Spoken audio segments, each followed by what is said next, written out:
Bienvenue dans cette nouvelle édition de l'Africa Tonight. Au sommaire, au Tchad, le comité d'organisation du dialogue national inclusif lance une campagne de sensibilisation placée sous le thème « L'appropriation du dialogue national inclusif ».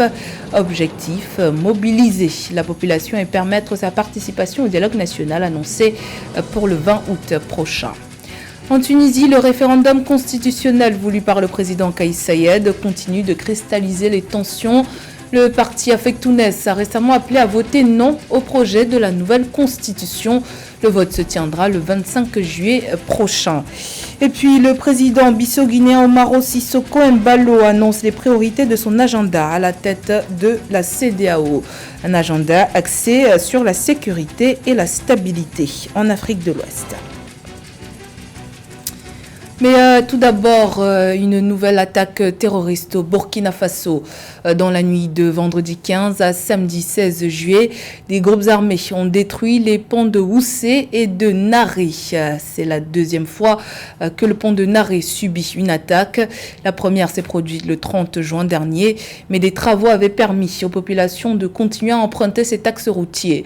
Selon les analystes, ces deux attaques ont pour but d'isoler encore plus la région du Sahel.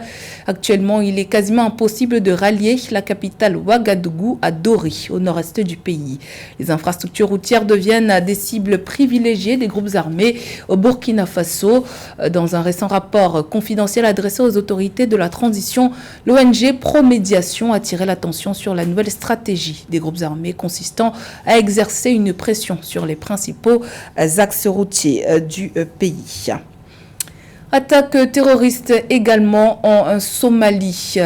Au moins 10 personnes ont été blessées ce dimanche 17 juillet dans un attentat suicide visant l'hôtel Nourdob à Jowar, une ville située dans l'est de Hirshabelle, au sud du pays. Parmi les personnes blessées figurent 2 responsables locaux, Abdi Moualem, le ministre de la Santé à Hirshabelle, et la ministre des Femmes Aïcha Khalif. Selon la police locale, l'explosion a entraîné de graves dégâts matériels dans certaines parties de l'hôtel et des bâtiments voisins. L'attaque a été revendiquée par le mouvement terroriste Al-Shabaab. Au Tchad, les autorités de la transition ont lancé ce samedi 16 juillet une campagne de mobilisation pour le dialogue national inclusif. L'objectif est de susciter la participation citoyenne de toutes les couches de la société au processus de la transition en cours. Pour rappel, le dialogue national inclusif se tiendra le 20 août prochain dans la capitale N'Djamena. Reportage signé Mahamat Ramadan. Au Tchad, le gouvernement et ses partenaires ont lancé le samedi 16 juillet 2022 une vaste campagne d'appropriation des objectifs du dialogue national inclusif. Cette mobilisation citoyenne a pour but d'informer et de sensibiliser les Tchadiens sur les différentes thématiques qui feront l'objet des discussions aux assises du dialogue prévues à partir du 20 août 2022. Les autorités misent sur les activités culturelles pour susciter la participation de toutes les couches de la population au processus du dialogue. Le dialogue national concerne tous les Tchadiens et toutes les Tchadiennes. Et les organisations de la société civile et les artistes sont en fait les moteurs de ce dialogue, à part le politique. Et nous pensons que pour le comité d'organisation, à travers les comités techniques, il a été décidé de faire en sorte que tous les Tchadiens puissent participer à ce dialogue. Et le lancement de cette campagne s'inscrit dans ces cadres-là. La mobilisation citoyenne pour l'appropriation du dialogue national inclusif est saluée par les organisations de la société civile et les acteurs de la culture qui voient en cette initiative un moyen de contribuer à apaiser les tensions en cette période de pré-dialogue. Ils estiment que les festivités culturelles sont les meilleurs moyens de se défouler et de s'exprimer sur les enjeux du processus de la transition. Ça fait longtemps que le Tchadien n'a pas cette culture de se retrouver dans une ambiance festive pour pouvoir se défouler, pour refouler ses sentiments et s'exprimer. Mais c'est un début et tout début est difficile. Nous allons continuer encore à faire ce genre d'exercice de sorte que pendant le dialogue, que la culture soit réellement au service du dialogue.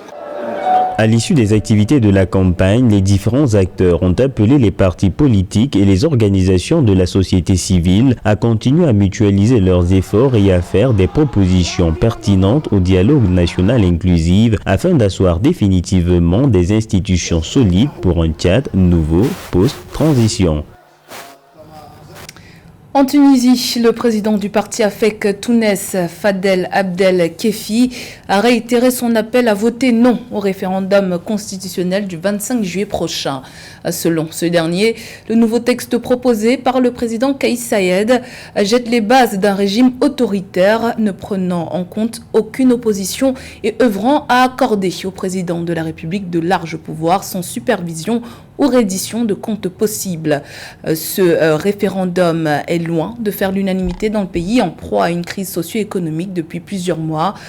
Plusieurs autres partis ont par ailleurs appelé au boycott. Écoutons à ce propos Fadel Abdel Kefi, président du parti AFEC Tounes. La décision a été de voter non avant la proclamation de la constitution tunisienne parce que nous considérons que nous disons non à la performance désastreuse que nous vivons depuis un an au niveau économique, politique et social en Tunisie. La Constitution a été promulguée le 30 juin et nous avons mis quelques heures à la vérifier. Nous avons vu ses failles et elle a été réformée le 8 juillet. Mais nous poursuivons notre participation avec non à la nouvelle Constitution de Kais Saied et non au système de Kais Saied. Le président bissau-guinéen Umaro Sissoko Embalo, désigné président de la CEDEAO, présente les priorités de son mandat. Il a réaffirmé son engagement à promouvoir la paix, la sécurité et la stabilité en Afrique de l'Ouest. Le suivi des médiations au Mali, au Burkina Faso et en Guinée font partie de ses principales préoccupations. Joël Ballot.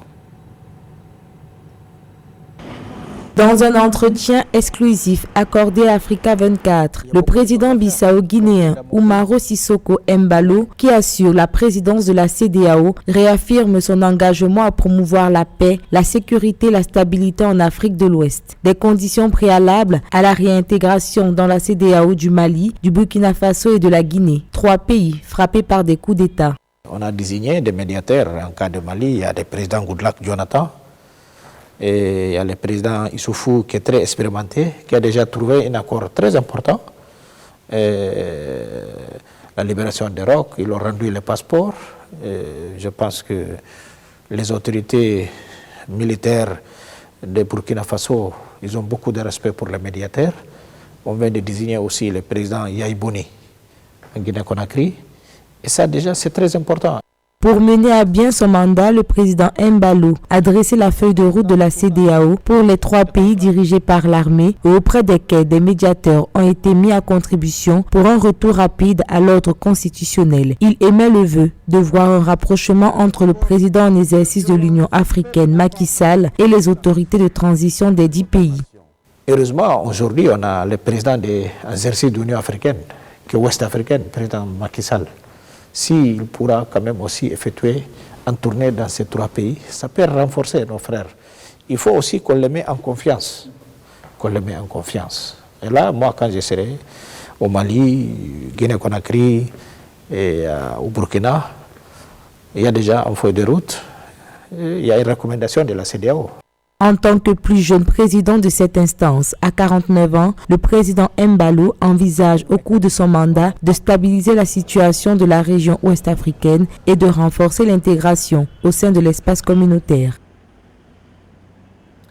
Le 20e congrès de l'Association des sociétés d'électricité d'Afrique s'est officiellement ouvert ce 17 juillet à Dakar au Sénégal. Cet événement est le plus grand rendez-vous consacré à l'énergie sur le continent africain. L'édition 2022 marque un tournant important pour l'association qui fête ses 50 ans. Plus de 1000 participants vont débattre autour du thème « La nécessité de services publics et la performance des sociétés africaines d'électricité ». Philomène Tine, notre envoyé spécial à Dakar, nous en dit plus. Selon les professionnels, l'Afrique a besoin d'une énergie bon marché et fiable. Ils plaident ainsi pour une politique énergétique africaine qui intègre les questions sur les énergies nouvelles et renouvelables, le nucléaire, l'éolien offshore, l'hydrogène ainsi que toutes les autres questions connexes sur l'utilisation des véhicules électriques et le stockage de l'énergie. À l'occasion de ce plus grand rendez-vous sur l'énergie en Afrique, les enjeux de la réalisation du marché unique de l'électricité africaine ont été également abordés. Ceci passera nécessairement par un réseau électrique africain intégré. Durant 3 jours, les spécialistes mèneront des travaux portant sur le thème central du congrès, la nécessité du service public et la performance des sociétés africaines d'électricité. Par ailleurs, le directeur général de la Société nationale d'électricité du Sénégal, M. Papa Mademba Biteye, a été officiellement porté à la tête de l'ASEA.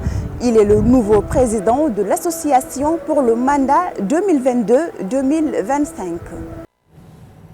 L'Association internationale de développement, filiale du groupe de la Banque mondiale, va décaisser près de 65 milliards de dollars pour l'Afrique sur 3 ans, soit environ 70% des 93 milliards de dollars mobilisés dans le cadre de son programme IDA 20.